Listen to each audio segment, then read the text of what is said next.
Hello, everyone. Welcome back. I am Christine Dixon of The Ordinary Sacred, and I'm so happy you're back with me. Brian and I are actually in a small town in Colorado doing a house sit and a cat sit for a really sweet cat. And it's pretty wonderful because we get to stay in this gorgeous place that we wouldn't be able to afford to live in for free. We took a beautiful hike in the mountains this morning, and we're just really enjoying being here. So, my system, my parts never would have even had the creativity before to imagine, this kind of life where we can be where we want to be and kind of follow beautiful weather and be in nature and have freedom. So hopefully it's inspiring to you and to your system that you can eventually say yes to the things that give you life within your own capacities and budgets and all of that. All right. So today I want to talk about something that's really been on my mind lately, which is basically, am I codependent, particularly with my children, or am I just a mother? Right. So I'm going to kind of talk to you about my own processing around this. But before I could get into that, I just want to give a few shout outs. One person gave a really generous donation via PayPal. So thank you. If you're watching this, you know who you are. Um, if you give via PayPal, I assume you want to be anonymous. And a couple people gave on the YouTube channel. One was Westco Witch, and I believe that you're a repeat offender. I think this is at least the second time you've given. So thank you so much. And I got another super thanks from Kelly Kikopotamus. And Kelly was actually one of the first people who gave me super thanks before I ever asked for it. So I'm so appreciative of you, Kelly, and your support, and just really getting to know you a little bit more this last week. Um, so thank you to everyone. And if you do want to give a gift, you go down to the bottom of right, and you'll see three dots, or you'll see a heart with a dollar sign that says thanks. And that's how you give. And I'll shout you out if you want to be. If you don't want to be, just let me know. And all of the gifts go toward the overhead for my website so that I can offer everything there as free gifts to whoever wants them. There's 4 self-paced courses, there's 2 workshops, worksheets, and IFS meditations. So you're welcome to go get those. All right. So without further ado, um, the reason why this topic, the topic of codependency, has been a big one for me for a while. Uh, I have struggled, my parts are like, struggled? Yeah, struggle with codependency. Definitely in my first marriage, there was a dynamic of, I have actually several videos about codependence if you want to look those up on this channel. But there was basically this dynamic in my first marriage of what I called the giver and the taker, where my first husband took on the taker role and I took on the giver role. And from my experience and observation, what makes that relationship work, it doesn't really work, but the reason why it gets enmeshed in that way is because the two people agree. The giver says, I need to sacrifice myself for you. And the taker says, you need to sacrifice yourself for me. And so they agree. And that's how that kind of pattern perpetuates. But codependency, as many of you might know, the word comes from Melody Beatty and her book, Codependency No More. Of course, codependency existed probably for all of human history, but she coined that term, codependency. And I wanted to read how Melody actually defines codependency because I found it really interesting. She defines codependency as a reaction to stress in which a person becomes obsessed with another person and loses their sense of self, leading to a preoccupation with controlling the other person's life and needs instead of caring for their own.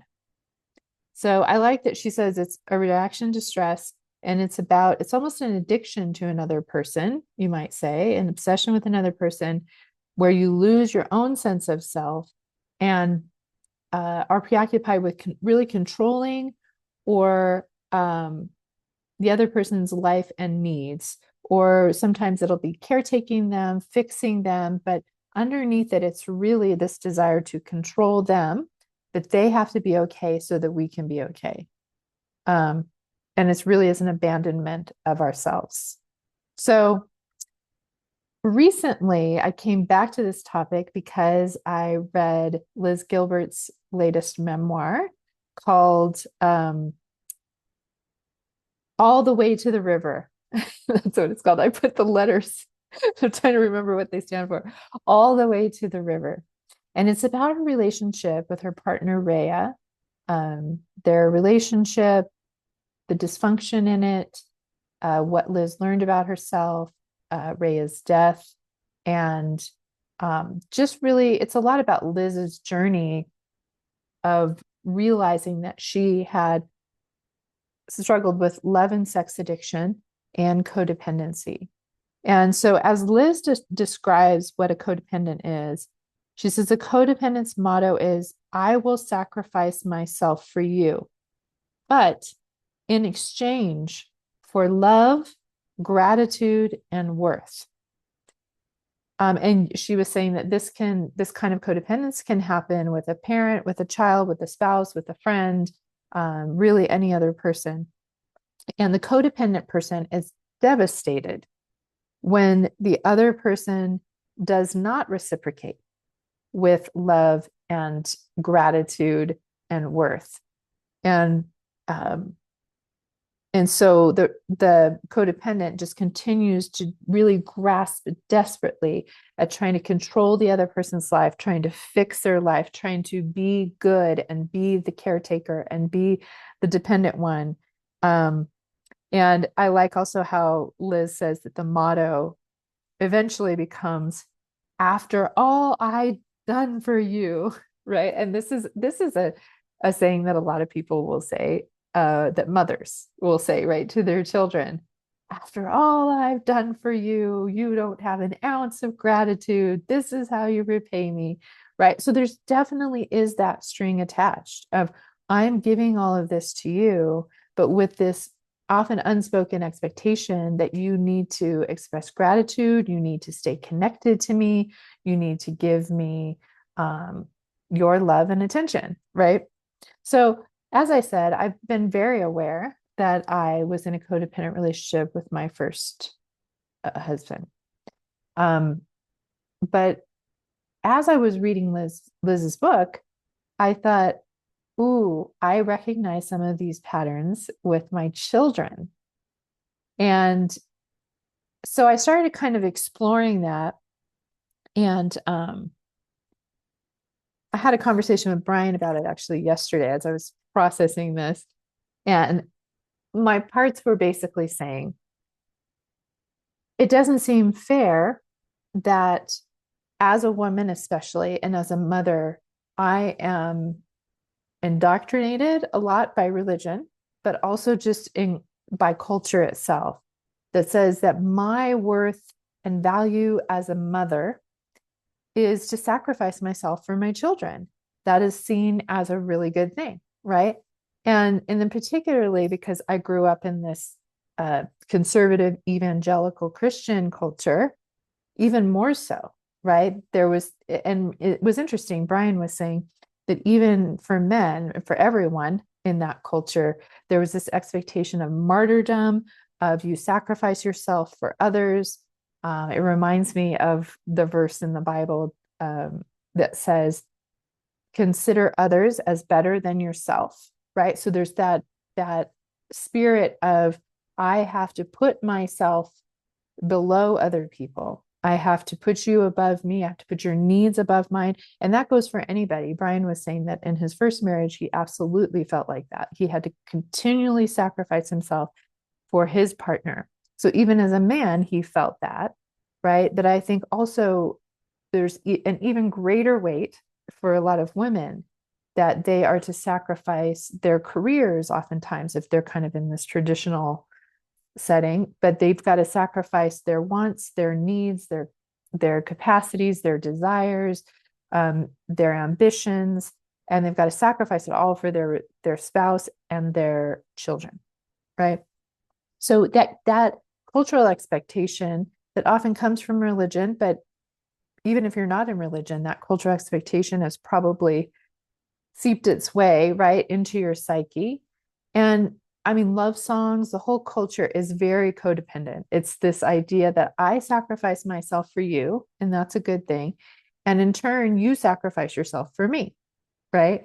So it's really the air we breathe. It's just such an accepted thing in our culture. But then I started also thinking about the layer as a mother for women that we have hormones and our physiology is designed, right, to caretake, to nurture, to really sacrifice ourselves for our children. So there's double whammy, triple whammy, coming at us from all angles. I actually looked up the different hormones that we have. There's the oxytocin and the prolactin when we first give birth that just creates this bond between us and our child. But then the estrogen that pumps through us, most of our motherhood journey, right, is designed to essentially cut us off from our own I guess our own boundaries or our own value, right? It actually helps us sacrifice ourselves for other people. And I do think there's an evolutionary benefit to that mothers of children like need to sacrifice themselves because the child really does need someone to be dependable and to take care of them and to sacrifice themselves for them so that they can grow up. And as humans, again, we have this really long period of about 18 to 20 years where our babies are dependent on us. So there's some necessity to that. And it's fascinating to me now as I'm going through perimenopause and hopefully toward the end of it. But it's so interesting the what happens when the hormones shift, right? You've probably heard, women in menopause no longer give any Fs, right? Because it's basically that those hormones that create that cushion of nurturing and self-sacrifice are no longer there. And now we see kind of more clearly our own value and wait a minute, this is not okay with me. We're not able to take BS anymore, right?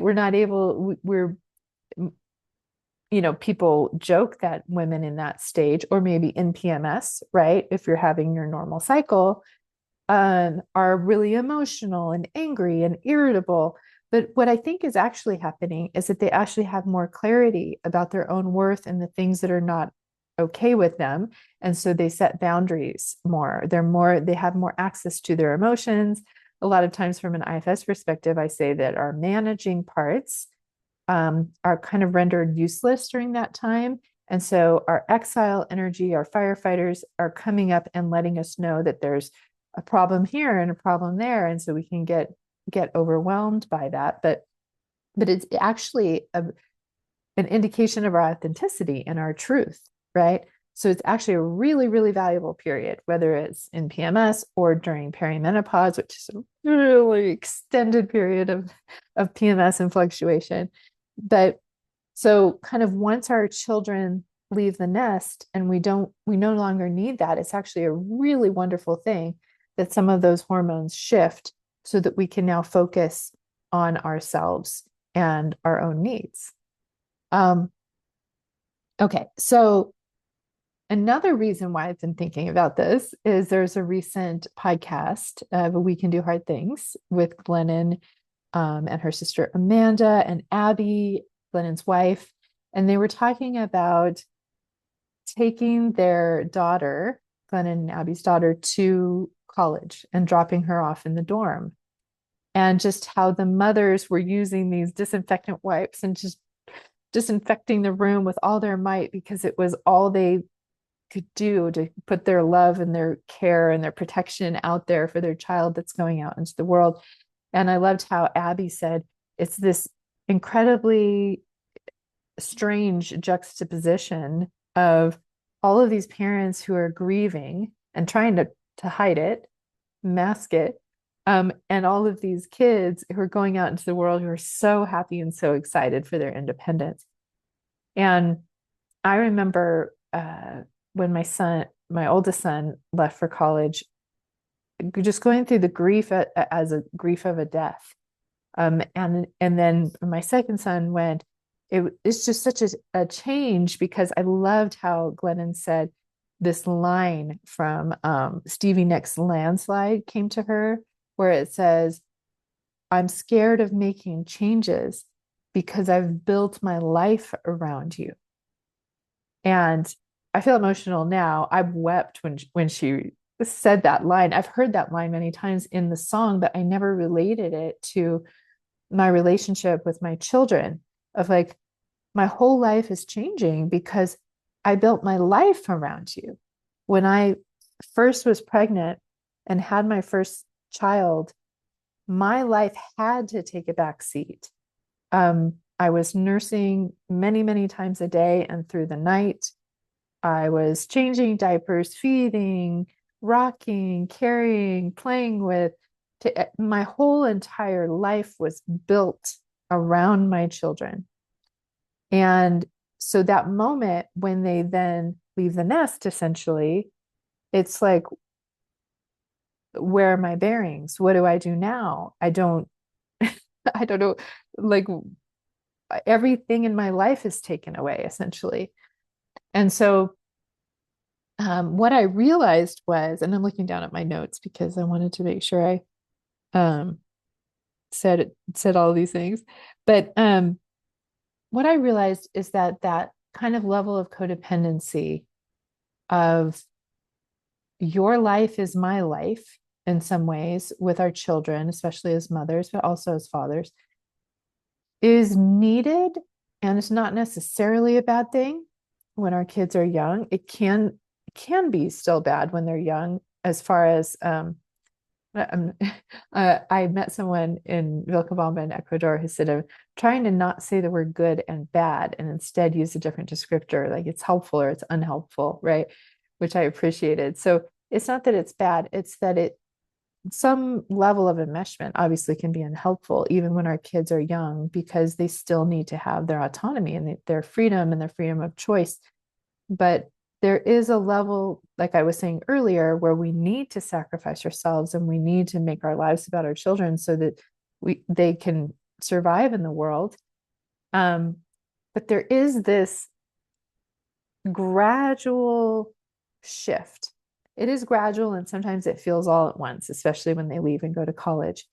But it's a shift from we're giving our life for our children to gradually they're having their own life and then they're off. And then we're left with our life, right? And to come back to that. And so what I realized is there's many different ways this can go, especially when our kids leave the nest. So kind of like I was saying at the beginning, there's the givers and the takers. And a lot of times the kids are the takers and they say, you need to sacrifice yourself for me. And as the parent, we say, I need to sacrifice myself for you. And so there's this agreement there. And maybe on different levels, right? But that happens, and sometimes there's gratitude from our kids, sometimes there's not. Sometimes there's reciprocated love, and sometimes there's not, right? But as a parent, and especially a mother, we are wired to give ourselves to our kids, and that's just how it goes, right? But once a child transitions essentially into an adult, that shifts. And I think a lot of people, and myself included, parents, really struggle with that shift. So what can happen, I realize there's kind of like four different options of what happens at that point. One is that both the child and the parent don't shift from that role. So the child says, you need to continue to sacrifice yourself for me. And the parent says, I need to continue to sacrifice myself for you. And so then there can be a lot of codependence of the child continuing to depend on the parent financially and emotionally. And sometimes this happens when the child has addiction or different things like that, right? And I don't fault anybody in any of these scenarios, because I know how hard it is as a mother to let my child suffer, right? To let my child just suffer the consequences of their life, especially if that means like risking death, right? Or risking being homeless or that kind of thing. So I don't fault anyone who's in that predicament, right? So that's the first option, but they stay enmeshed, they stay in this codependent relationship, and neither are really thriving, right? The second option is the child continues, perhaps they have addiction or something, but they are the taker and they continue to want to be the taker from the parent. And the parent begins to grow and take care of themselves and set boundaries and say, no, I can no longer do that. And then often what happens is the child becomes really angry at the parent for not doing that. There may be some estrangement for a little while, but hopefully eventually the child becomes a little more independent, right? Nothing's guaranteed. They might become codependent with a partner or become codependent with someone else, but that distance that the parent is creating can create some level of backlash and anger in the child, initially at least. Okay, so that's the second option.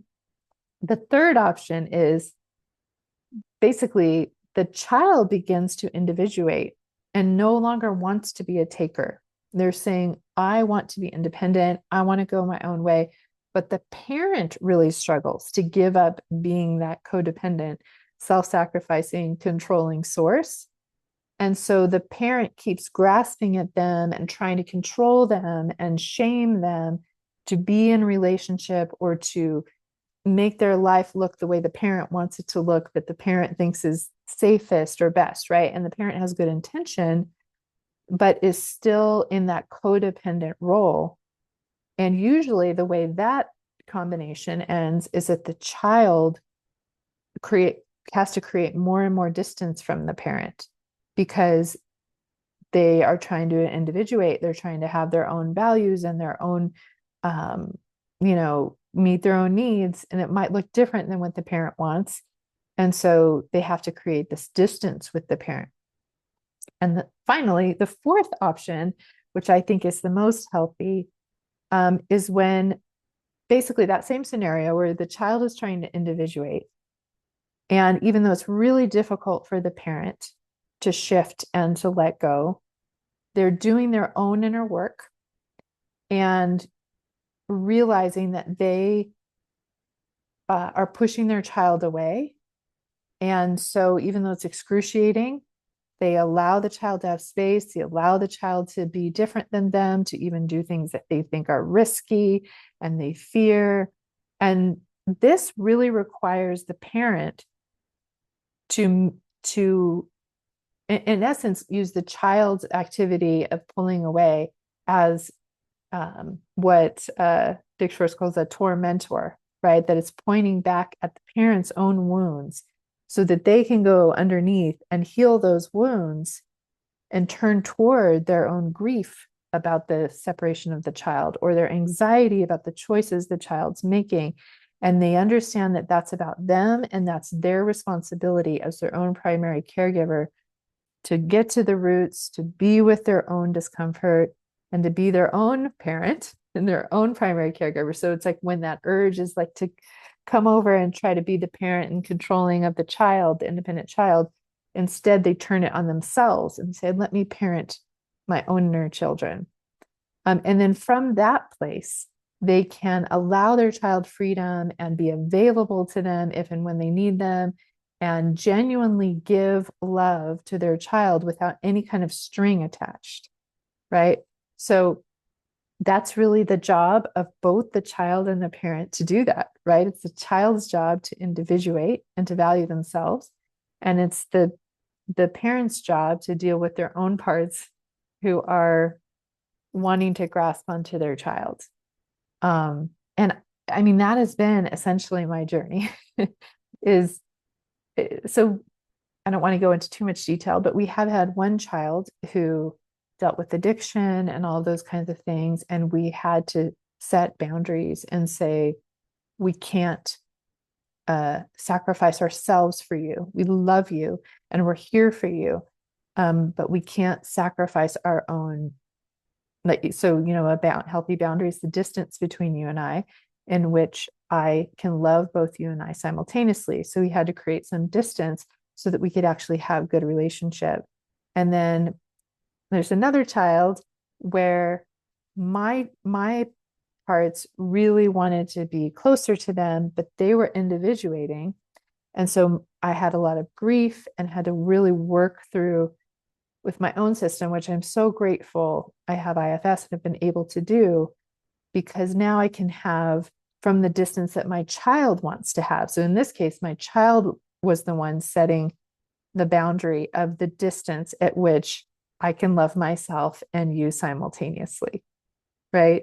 And so I'm kind of talking about it in general terms, but I mean, this is really real for me. And the pain of a parent either having a child who is the taker, is dependent, or the child who is differentiating and going away, either way is pain, either thing is actually quite painful. And so it really is our own work to go in and do that. So in essence, my conclusion is that in some ways there was a level of codependency that I needed to have when my kids were little, but it was imperative that I release that and deal with the parts of me that were attached to that once my children became adults. So I wish more people talked about this. I wish more people kind of helped parents make that transition and work with their parts and figure out what does that look like, right? And really for me, what it looks like is whatever reaction I'm having, whether um, I mean, mostly as a codependent, as the giver, it's this tendency to want to give, want to give. And so whether the child wants that or doesn't want that, right? And so it's learning how to go into those parts and say, okay, what are you afraid would happen if you create a distance with this person that you love, that you want to be free, but what are you afraid would happen? And I mean, the answers are often they would die, right? Um, so those parts make complete sense and they have huge fears. And so it's really about every time that part comes up, myself turning toward that part and saying, I see you. It's okay for you to feel so much pain, so afraid. I'm going to hold you. I'm going to be here with you. Um, Last thing I'll say, I might have talked about this in the past before. I don't know if I have actually, but sometimes when this part is feeling like this basic grief, like this desperation, like I don't have the connection. I was so connected to my children as they were growing up, and now there's this separation. So there's a grief around the loss of that for this part. Sometimes what I'll do is I'll say, well, I can essentially telepathically connect to my child, even if they're not open to receiving contact in, physically right now as much as this part wants, right? I can connect to them in a kind of a spiritual way, but the kind of self to self, really.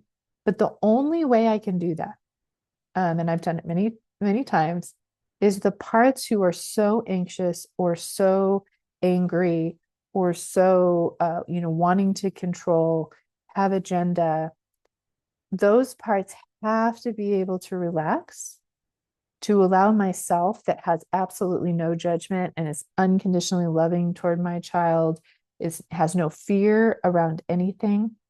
For myself to emerge, myself first has to give loving attention to all the parts who have agenda and who are basically really anxious about things. And then once those parts relax, it makes a lot more space for myself. And then myself is able to fully connect to my child and over time and space. So that's another option that can happen. Whether it's someone who has passed from their physical bodies, we can connect to them in that way, self to self, or a person who's still living that we wish we had connection with, but we can't for whatever reason. We can do that as well. I said one more thing, but actually, the second thing, something that was so helpful for me, I wanted to share this. And I don't think I've shared it before, but the last time, not this last time, but the time before, when we were in Ecuador, we met this brilliant young man who taught yoga at the little place where we were staying. And we were able to build a connection with him and had meals with him, and I talked with him and his girlfriend at the time. And it was so, it taught me so much. It was just such a wonderful connection, because this guy was the same age as my son that my system was really worried about, and that was creating this distance and not really connecting to me and communicating with me. And this guy was the same age. He had such a similar history. His father had died by suicide at the same age that my son was. He had one brother. So many uncanny similarities. And I remember talking about the grief that I had over my son not responding to me, not connecting to me. And he said, "Oh yeah, I don't answer my mom's texts. I don't answer her calls." And I got to know this guy and I thought he was wonderful and he connected to me really well. And so I asked him, why? Why don't you answer? Are you angry with her? Do you not like her? Did she do something to hurt you? And he said, no. He said, it's because her system is so affected by me. I can feel her energy. I can feel that she's so worried about me all the time. She thinks I'm taking risks because he was traveling around the world by himself. And she gets so worried about me, and I can't handle that energy from her, because I feel responsible to take care of her and to do all the right things so that she'll be okay. Right. And so when I see her name come up on the caller ID, I'm like, oh, I can't handle that. And it just resonated with me. I thought that's got to be very similar to how my son is feeling, because I had such parts that were so anxious around his well-being. There were parts that were really burdened around his father's death by suicide, terrified of losing another person in a sudden way like that, terrified of anyone I loved getting hurt or, God forbid, dying, terrified of just that loss of connection, all those things. And so I can imagine that every time those parts of me were reaching out, his system felt like, ooh, I've got to take care of my mom's fearful parts now, right? And that's a huge burden to carry. And so I'm so impressed with him, proud of him for setting the necessary boundaries with the parts of my energy that were meeting him, and him saying, no, I will not carry that.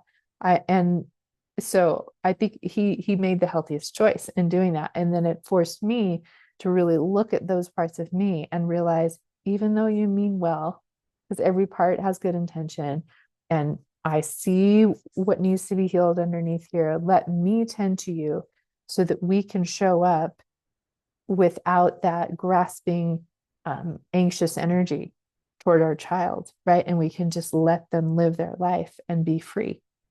So, yeah, it was just such incredible timing and wisdom from this boy who was the same age. And then I also thought, well, if he's having interaction with an adult like me where we can have that connection.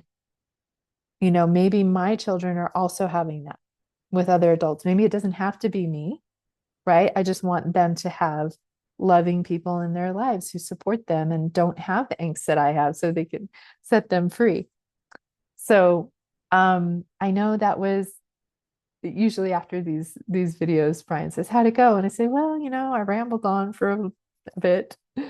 So I know I was kind of here and there. This is really kind of just all the different things that have been happening in my system around this topic. And I wanted to share it with you just in case you relate. Maybe you're a mother or a father or a parent of some kind, caretaker, or maybe you relate as being codependent with another type of relationship. But let me know how your system is organized around this. What do you feel like those parts are afraid of if you created a healthy distance? How can you tend to those parts? How can you love them? How can you kind of bring self energy to those parts that are desperately trying to control because they're so afraid? Thanks for listening. Feel free to put any questions or comments in the comment section. And if you have listened this far, maybe put an emoji that has to do with giving or taking. So it could be a gift emoji, or it could be like a hand. I don't know if they have a grasping hand emoji. But just that give and take, or maybe healthy distance. I don't know if there's an emoji for that. Something that represents that. All right. It's so good to be with all of you. And I hope you're doing well. And may we all be kind to ourselves until we meet again. Ourselves and all our parts until we meet again.